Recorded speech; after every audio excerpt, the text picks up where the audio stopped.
오늘 둘째 주일은요, 우리가 어버이 주일로 지킵니다. 그래서 부모님에 관한 하나님의 말씀을 같이 나누고자 합니다.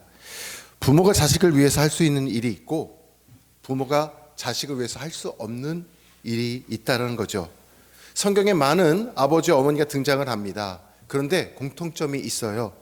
모두 다 자식들을 지극정성으로 사랑합니다. 사랑하게 자식들을 위하여서 물불을 가리지 않는 부모들이 성경에 기록되어 있어요. 그런데 성경을 보니, 또 오늘 본문을 보니, 아무리 자식을 지극정성으로 사랑하고 키운다고 할지라도 해줄 수 있는 것이 있고 해줄 수 없는 것이 있다라는 것을 말씀을 통해서 보게 됩니다. 먼저 부모가 자녀를 위해 해줄 수 있는 것들은 어떤 것들이 있을까요? 첫 번째는 뭐냐면 노란 글씨 같이 한번 읽어볼까요? 시작. 세상 지위도 내려놓을 수 있다는 거예요. 부모는요, 자기 자녀를 위해서 세상의 그 지위를 아낌없이 그냥 과감하게 내려치고 내려놓을 수가 있다라는 것입니다. 성경이 나오는 이야기예요. 오늘 본문 요한복음에 보니까 한 아버지가 등장을 하죠. 그 아버지는 고위직 관리직 신분의 사람이었습니다. 직분을 이렇게 얘기하네요. 왕의 신하라고 되어 있습니다. 그런데 46절 말씀을 보니까 어떤 내용이 담겨져 있냐면, 보십시오. 예수께서 다시 갈릴리 가나에 이르시니 전에 물로 포도주를 만드신 곳이라. 왕의 신하가 있어 그 아들이 가버나움에서 병들었더니. 자, 왕의 신하가 등장을 하는데 그의 아들이 있대요. 근데 그 아들이 어떻대요? 가버나움에서 병이 들었다라는 것입니다. 아들이 아프대요. 그런데 그냥 아픈 게 아니라 거의 죽어가고 있어요. 아들이 죽어갑니다. 이 상황에서 아버지가 무엇을 어떻게 할 수 있을까요? 더 이상 왕의 신하라는 이 직분은 중요하지가 않아요. 왕의 신하면은 객관적으로 생각할 때 얼마나 바쁘겠습니까? 예를 들어서 비서실장이에요. 우리나라 대통령의. 그러면 그 스케줄이 얼마나 바쁘겠어요? 분초를 쪼개면서 모든 일들을 다 관여하면서 스케줄을 관리해야 되지 않겠습니까? 그런데 지금 왕의 신하가 자기 아들이 죽을 병에 걸려서 위기에 처해 있으니까 자기가 왕의 신하인지 잘 모르겠는 거예요. 어떤 소식이 들려옵니까? 예수님이 근처에 오셨다라는 소식을 그가 듣게 되는 거예요. 왕한테 허락을 받았는지는 모르겠습니다. 그런 내용이 없으니까. 그런데 중요한 건 뭐예요? 예수님이 가나에 오셨다는 말을 듣고 이 왕의 신하가 모든 일을 뒤로 팽개치고 직분을 내려놓고 예수님께 달려나가는 거예요. 사진 하나 보여주시면, 이 지도인데 저 예수님 밑에 무릎 꿇고 있지 않습니까? 신하가. 근데 보십시오. 지금 장면이 어디냐면 아들이 가버나움에 있다고 했어요. 근데 가버나움에 있었는데 예수님이 지금 어느 지역으로 오냐면 가나, 혼인잔치에 썼던 가나 지역으로 지금 오고 계시다라는 거예요. 자, 그러면 둘 사이의 거리가 지금 직선 거리로만 따져봐도 대략 38km가 됩니다.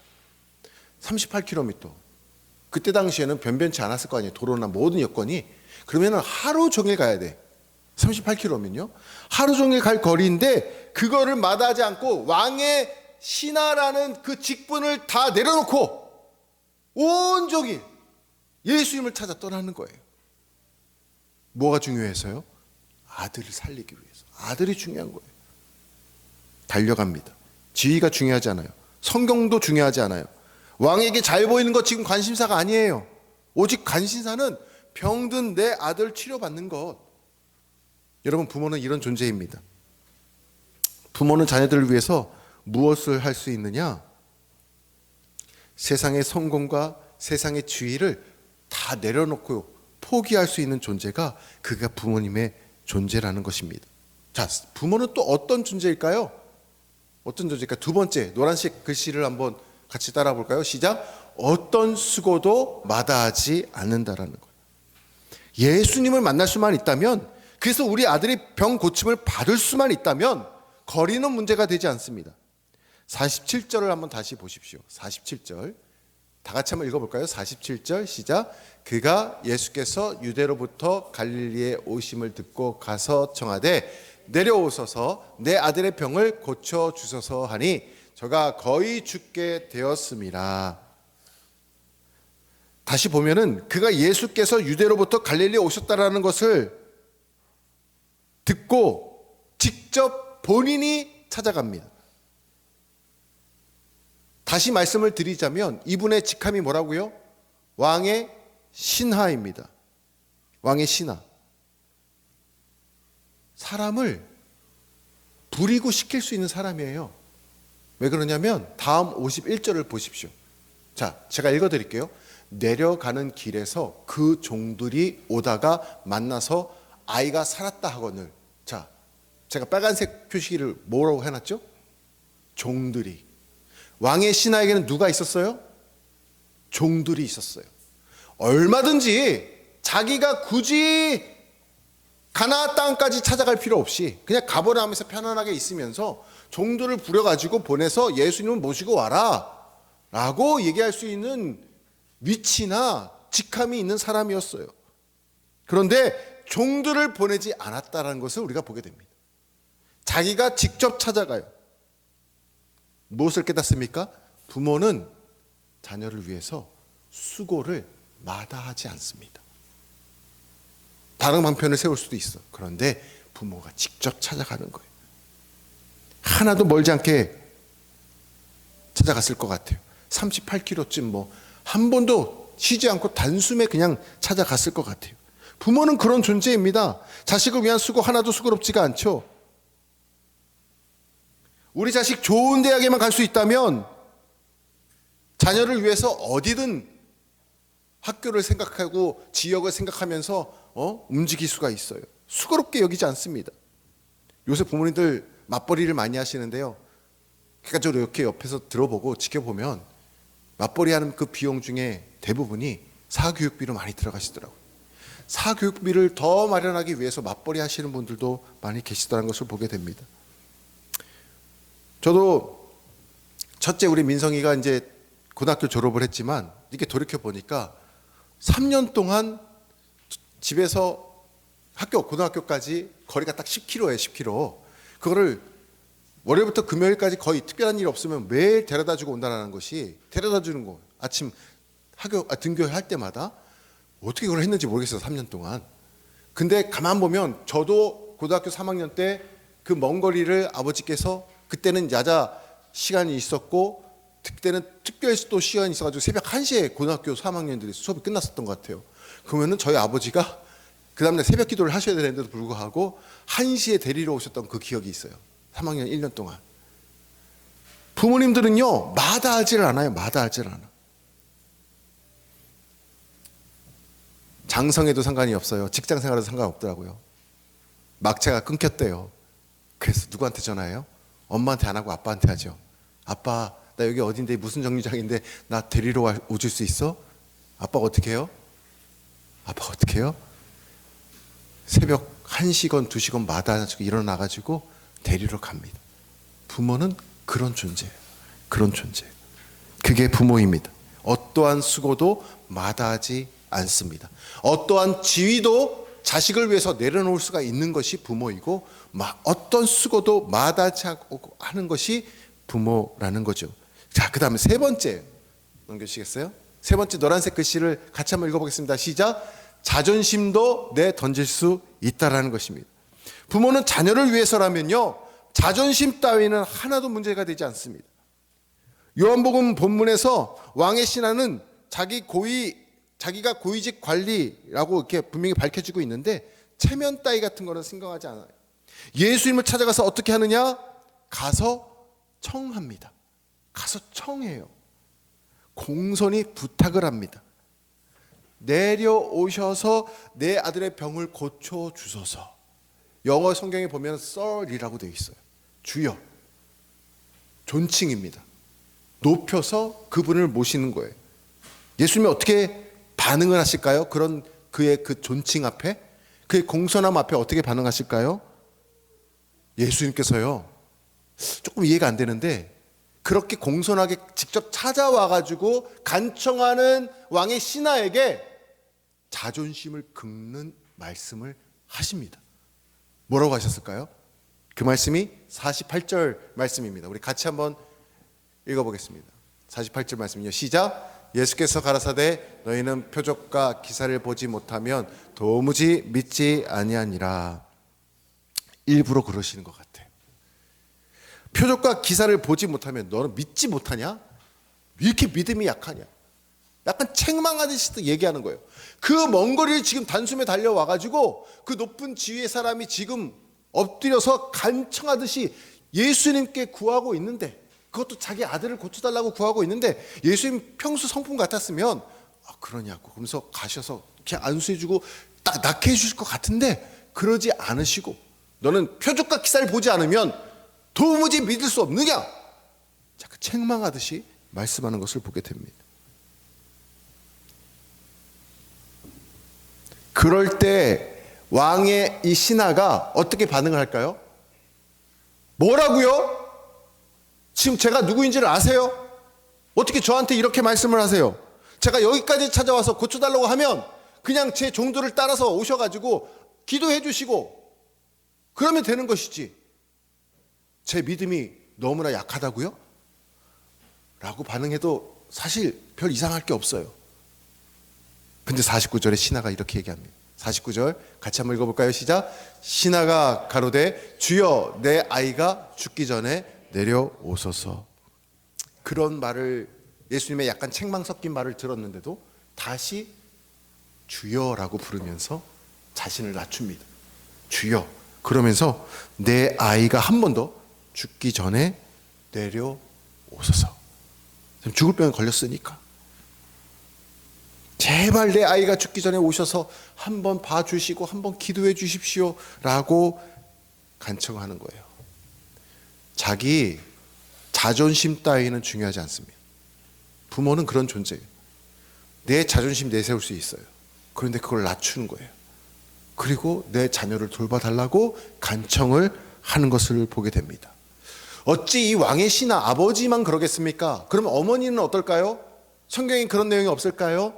성경에 있습니다. 바로 마가복음에 등장하고 있는 수로버니게 여인, 들어보셨습니까? 수로버니게 여인, 그 여인도 마찬가지 상황이었어요. 자식이 귀신이 들렸습니다. 이 어머니가 예수님을 찾아갑니다. 그리고 그 앞에 엎드립니다. 보시는 사진처럼 수로버니게 여인이 예수님 앞에 엎드려가지고 간청을 하는 거예요. 이 어머니가 예수님 앞에 엎드려가지고 저렇게 손을 내밀며 간청하는 것 자체가, 여러분, 부모가 자기 자존심을 다 내려놓는 거예요. 자녀를 위해서. 귀신 들린 자기 자녀를 고쳐주고 싶은 마음에 예수님 앞에 찾아가가지고 저렇게 엎드린 거예요, 엄마가. 여러분, 저 여인은 어떤 사람이었냐면 헬라인이었습니다. 헬라인. 예수님은 어떤 족속이죠? 유대인. 유대인은 선민의식이 있어가지고 나는 하나님으로부터 택함받은 백성이다라는 그런 아주 우월의식이 있어요. 그런데 그거는요, 아주 소수민족인 이스라엘 백성들끼리만 갖고 있는 거고, 그 외 사람들이 바라볼 때는 so what이에요. so what. 너가 이스라엘, 너가 뭐 선민의식이야? 너가 그렇다고? 이렇게 바라본다고요. 왜냐? 당시에는 정치적으로는 로마가 다스리던 시대였지만 문화적으로는 뭐가 팽배하고 뭐가 퍼져 있었냐면 헬레니즘 시대의 문화였어요. 헬레니즘 시대 문화는 그리스어를 통해서 그 문화가 퍼져나가는 거예요. 그리스어를 쓰면 굉장히 아주 지식적으로 뛰어난 사람 느껴졌고, 그랬더니 헬레니즘 사람, 헬라인들은 유대인을 볼 때 아무것도 아닌 거예요. 근데 저 여인은, 수로보니게 여인은 헬라인이에요. 그 유대인 앞에서 저렇게 엎드릴 필요가 없어요, 사실은. 근데 자기 자존심을 다 낮추면서 예수님 앞에 납작 엎드리는 것을 보게 됩니다. 이때 예수님께서 뭐라고 하신 줄 아세요? 수로보니게 여인에게? 똑같아요.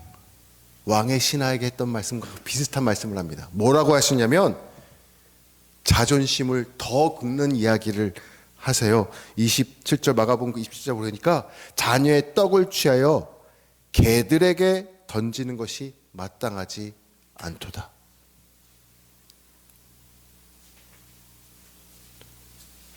아니, 자녀를 살려달라고 고쳐달라고 왔는데 마치 자녀가 먹을 것이 개들의 밥상에 떨어지는 것과 같은 취급을 하시면서 약간 그렇게 좀 자존심을 긁는 이야기를 하시면서 고쳐주겠다가 아니라 다른 이야기를 하시는 것을 보게 됩니다.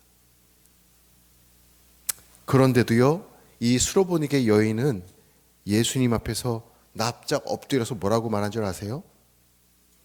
그 말씀에 그대로 받아들이고 인정해요. 주님, 주님의 말씀이 옳습니다. 그런데 개도 주인의 상에서 떨어지는 그 부스러기를 받아 먹습니다. 마치 자기네가 개랑 동급인 양 그 떨어지는 부스러기라도 받아서 먹기를 원한다. 떨어지는 그 부스러기 은혜라도 받아서 내 자녀가 나음을 잇기를 원한다. 이야기하고 있어요. 자존심 따위는 없어요. 여러분, 왜 부모가 자녀를 위해서 지위도 포기하고 수고도 마다하지 않고 자존심을 내려놓을까요? 왜 그럴까요? 이유는 딱 한 가지죠. 내 자녀를 너무나 사랑하기 때문에 그렇습니다. 여러분, 근데 제가 이번에 설교를 이렇게 준비하다가 한 가지 10계명을 펼쳐서 이렇게 보게 되는데 좀 새로운 감동을 주시더라고요. 뭐냐면 10계명에 명확하게 등재되어 있는 명령 중에 하나가 내 부모를 어떻게 하라요? 공경하라요. 내 부모를 공경하라 계명이 있습니다. 그런데 부모에게 내 자식을 사랑하라 계명이 있을까요, 없을까요? 부모에게 하나님께서 주시는 명령으로 내 자녀를 사랑하라, 아버지야, 어머니야, 말씀하시는 게 있을까요, 없을까요? 없더라고요. 그러면 왜 자식이 부모를 공경하는 것은 하나님께서 이렇게 명령으로 10계명 안에 율법으로 딱 남겨 놓으셔야만 했을까요? 아셨던 거예요. 명령하지 않으시면 자녀들이 부모를 공경하지 않는다는 것을 아셨던 거예요. 명령하지 않아도 부모는 자녀를 끔찍히 끝까지 죽기까지 사랑한다는 걸 아셨어요. 성경을 보면 그 이유가 등장합니다. 하나님께서는 다음과 같은 죄 목이 있으면 돌로 사람들이 그 죄인을 갖다가 쳐서 죽이라고 하신 법이 있어요. 율법이 있어요. 첫 번째 어디냐? 3가지가 있는데요. 돌에 맞아서 죽어야 되는 3가지가 있어요. 첫 번째 어디냐면 하나님이 안식일을 어기면 돌로 쳐 죽이라고 그러셨고요. 안식일을 어기면, 지금으로 말하면 주일을 거룩하게 지키지 않으면, 옛날 율법으로 말하면 돌로 쳐서 죽이라고 했어요. 두 번째, 간음하는 자는 그 간부와 음부, 남자와 여자, 간음한 자들은 돌로 쳐서 죽이라고 하셨어요. 세 번째, 매우 흥미롭게도 또 하나 돌로 쳐 죽이는 범죄가 있었는데 그게 뭐냐면 바로 부모를 거역하고 부모에게 함부로 대하는 페르나들은 성읍 중앙으로 끌고 나와가지고 모든 사람들 앞에 재판을 받고 그리고는 돌로 쳐서 그 페르나를 죽이라라고 되어 있습니다. 그 내용이 지금 저기에 기록되어 있는 신명기 21장 18절부터 21절 내용이 이 3번째 돌로 쳐 죽이라는 페르나가 있거든. 제사장 앞에 끌고 나와서 성읍 중앙에 세워가지고 재판을 하고 돌로 쳐서 죽이라라고 이야기하는 것입니다. 그의 아버지의 말이나 어머니의 말을 순종하지 아니하고 부모가 징계하여도 순종하지 아니하거든. 그렇죠? 부모가 끌고 성문 앞에 나와요. 그 성읍의 장로들 앞에 세웁니다. 그리고는 모든 이스라엘 백성들 앞에서 그를 돌로 쳐서 죽이는 거예요. 그러면 이스라엘이 그 장면을 다 보고 듣고 두려워하게 된다 라고 말씀하고 있어요. 이 3가지가 엄격하게 죄인을 돌로 쳐서 죽이라고 성경에서 기록되어 있는데, 근데 흥미로운 사실 또 한 가지 발견합니다. 뭐냐면 실제로 안식일을 거역한 사람 이야기가 성경에 기록되어 있어요. 안식일날 나무를 하다가 잡힌 사람이 있는데 실제 그 사람이 돌에 맞아서 죽습니다. 성경에 안식일을 어겼다가, 또 요한복음 8장에 보니까 간음하다가 현장에 잡힌 여인 이야기가 나오는데 다른 사람들이 손에 돌을 들고 서 있어요. 돌로 쳐 죽이려고 하고 있어요. 진짜 그 상황 그대로 가면 돌에 맞아 죽었겠죠. 그 명령 그대로 행하시던 시대였다는 것을 우리가 예화를 통해 다 보게 됩니다. 그런데 너무나 놀라운 사실은 뭐냐면 이 세 번째 돌로 쳐 죽이라, 폐역한 아들에 관한 이 말씀에 대한 명령이 집행됐다라는 성경의 기록이 어디에도 없어요. 이해가 되십니까?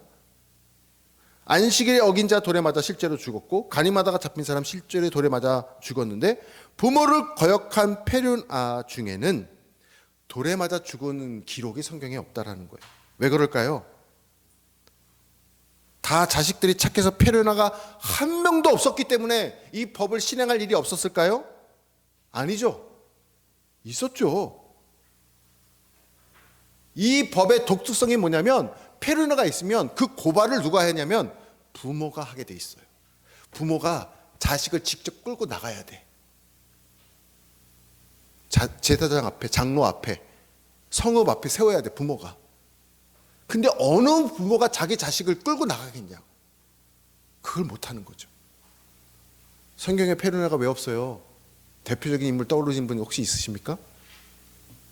실제로 누가복음 15장에 등장하는 한 자녀가 있죠. 둘째 아들, 돌아온 탕자. 페륜아죠. 아버지한테 재산을 달래요. 유대에서는 재산을 언제 받느냐? 아버지가 소천하시고 나서 유산으로 상속받는 거예요. 아버지가 살아계시거든요, 지금. 아버지가 살아계시는데 재산을 달라는 건 무슨 얘기예요?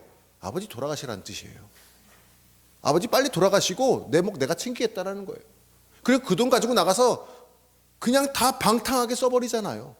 페륜아입니다, 페륜아. 근데 그 아버지가 어떻게 해요? 그를 장로 앞에 끌고 나가서 세웠습니까? 돌아올 때까지 기다렸어요.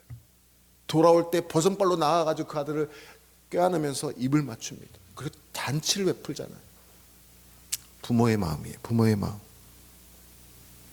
여러분, 자식을 아무리 사랑해도 부모가 자녀에게 해줄 수 있는 것들이 있어요. 자존심 낮추고, 그렇죠? 마다하지 않고 뭐든지 다 해줄 수 있고, 자기 지위 아무것도 성공 필요 없어. 다 내려놓을 수도 있어요. 근데 해줄 수 없는 것이 있어요. 그게 뭘까요? 한 가지, 근본적인 문제 해결해 주지 못합니다. 근본적인 문제는 뭘까요? 자녀에게 있어서? 자녀에게 있어서 근본적인 문제가 뭘까요? 내 아들에게 있어서, 내 딸에게 있어서 근본적인 문제가 뭘까요? 너무 자식을 사랑하기 때문에 내가 다 포기할 용의도 있어요. 내가 다 헌신할 용의도 있어요. 내가 다 감수할 수 있어. 자존심도 내려놓고. 그런데 근본적인 문제 해결할 수가 없어요. 죽을 병에 걸렸는데 고칠 수 없어요. 물론 그것도 그렇죠. 그렇죠? 뭐 귀신에 들렸건 지금 죽을 병에 걸렸건 왕의 신하처럼 아무것도 해줄 수가 없어요. 해결해 주지 못합니다. 부모가. 자녀가 가진 근본적인 문제 부모가 해결해 주지 못해요. 그런데 그거 아세요? 본문에 등장하는 자녀들만이 아니라 우리 자녀들도 육신뿐만 아니라 영적으로 병들어가고 있어요. 왜요? 부모인 우리나 자녀들도 다 죄성을 가진 죄인이기 때문에 그래요. 이 죄성은 내가 해결해 줄 수가 없어요. 이 죄성을 해결해 줄 수 있는 유일한 분이 계십니다. 그분이 누구실까요? 예수 그리스도. 이번 주간에 우리가 시편을 통독하다 보면 마지막 150편으로 갈수록 등장하는 분, 떠오르는 분이 있어요. 그분은 예수 그리스도. 예수 그리스도의 십자가의 보혈이 사랑하는 우리 아들, 딸들에게 덧입혀져야만 죄의 근본적인 문제가 해결되는 것이지, 그것은 내가 어떤 지위가 있건 내가 어떤 위치에 있건 아무리 내가 내 자녀를 사랑한다 할지라도 내 자녀의 근본적인 문제를 해결해 줄 수가 없는 거예요. 그럼 부모인 우리는 어떻게 해야 될까요? 어떻게 해야 될까요? 정답은 이미 나왔어요. 왕의 신하처럼 하시면 됩니다. 수로보니게 여인처럼 하시면 되는 거예요. 다 내려놓고 자녀를 가슴에 끌어안고 주님 앞에 나아가시면 되는 거예요. 자녀의 문제를 가슴에 끌어안고 주님 앞에 나아가시면 되는 거예요. 주님의 보혈로 내 자녀를 덮어주소서. 주님의 보혈로 우리 손주들을 덮어주소서. 근본적인 문제를 우리 예수님께서 만져주시고 해결해 주지 않으면 죄에 사로잡혀가지고 오늘도 병들어서 어둠의 영 가운데 죽어가는 그 길에 들어서게 된다라는 거예요. 그냥 바라만 보고 계시겠습니까? 우리 자녀들, 부모인 우리에게 하나님께서 귀한 기업으로 주셨습니다. 우리 자녀들의 근본적인 문제 내가 해결해 줄 수 없지만 자녀의 그 문제를 가슴에 안고 왕의 신하처럼 수로보니게 여인처럼 주님의 앞에 나와 그것을 내려놓고 주님 앞에 간청하고 청할 때 주님 맞습니다. 제가 죄인입니다. 주님 맞습니다. 우리 아들 딸들이 여전히 죄성이 있는 죄인입니다. 하나님 저의 기도를 들으시고 우리 아들을 용서해 주시고 우리 아들 보혈로 덮어주시사 죄에서 떠나서 의의 길로 의의 삶으로 하나님의 자녀의 삶으로 살아가게 하옵소서. 기도하시는 저와 여러분 되시기를 주님의 이름으로 축원합니다. 오늘 찬양 드리고서 기도하겠습니다.